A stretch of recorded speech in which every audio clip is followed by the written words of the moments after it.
So your tendency, as you would come into the golf ball, or one in your setup, so as you'd set up to the golf ball, Yep. you were under the notion of trying to lift the ball up off the ground, okay? So you were trying to swing up on the golf ball to make it go up, right? So because of that, your setup was showing that, where you were setting up with your weight on your back foot Yep. and your hands back on your back foot as well too. Right. And then we saw in the backswing, the tendency was to go where? Further back.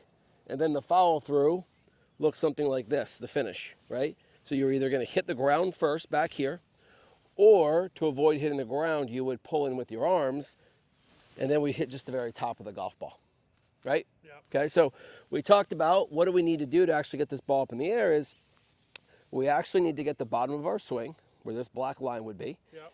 in front of the golf ball or after the golf ball, okay? So we need, in order to get the ball up in the air, we got to have the bottom of our swing where my club would be hitting the ground somewhere over here in front of the golf ball. Okay. Or after the golf ball Yep. from where we're looking, okay?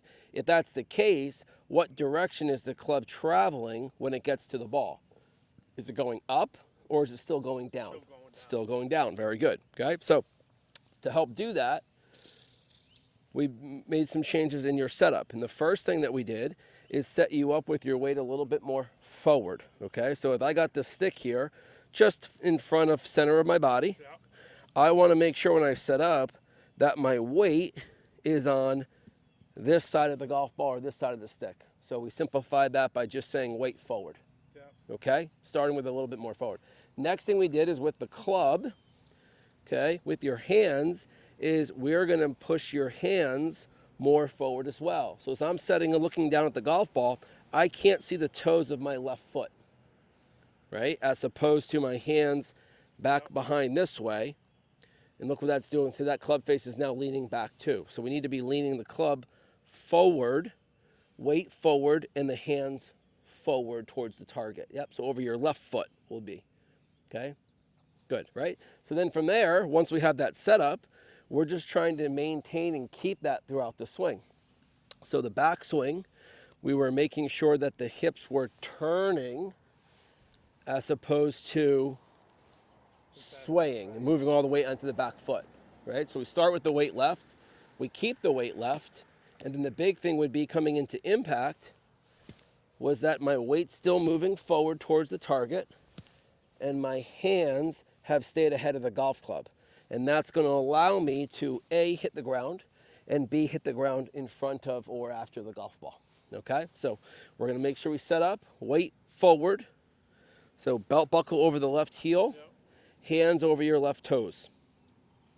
There's the setup, right? Then from there, just make a little swing back and through. Okay, and look where my finish is. My weight's forward. Yep. My arms are straight and stretched out. Okay, and if I rotate back, what did my hands do? Nothing.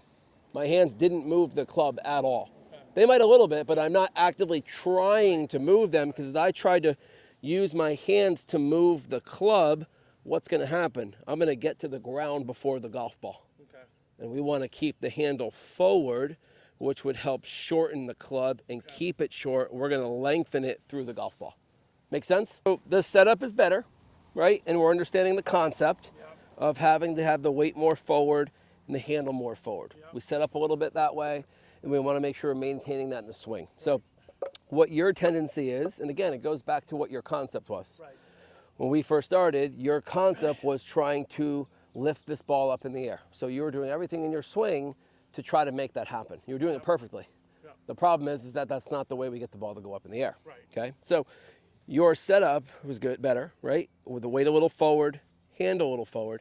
But now as you swing the club back, what you're doing is you're putting all of your weight onto your back foot again. I get it. Yeah. And I feel Yep. that. And you can feel it, right? I So feel it. perfect. So how we're going to train that for you is by with this little board here, okay? So what I want for you, it's not about for you trying to shift the weight forward on the downswing, because that's what you're trying to do. The problem with that is that if I have too much weight back here, I don't have enough time to shift it fast enough, okay? So with this little board, we're going to start with the left side of the board on the ground, Yep. and we're going to make a swing, and we're just going to keep this left side of the board on the ground. So in order to do that, what do I have to do with my body? I've got to turn my hips, but notice where I'm turning more around my front leg, as opposed to if I go here, where'd the board go? The right side went down, and what can I not really do as much? I can't really turn very much, okay? So we're just gonna practice keeping the left side of the board in the ground, and I just want you to think about turning your tailbone or your back to the target. See what that looks like? As opposed to this move over here. That's kind of what I yeah, feel. that's what you're feeling. Good. Yep. So we're going to keep the left side of the board on the ground, and you're just going to think about turning your back or hips towards the target, okay? Which is going to make things a lot easier to get the weight moving forward, which is why, because that's going to allow us to hit the ground after the golf ball.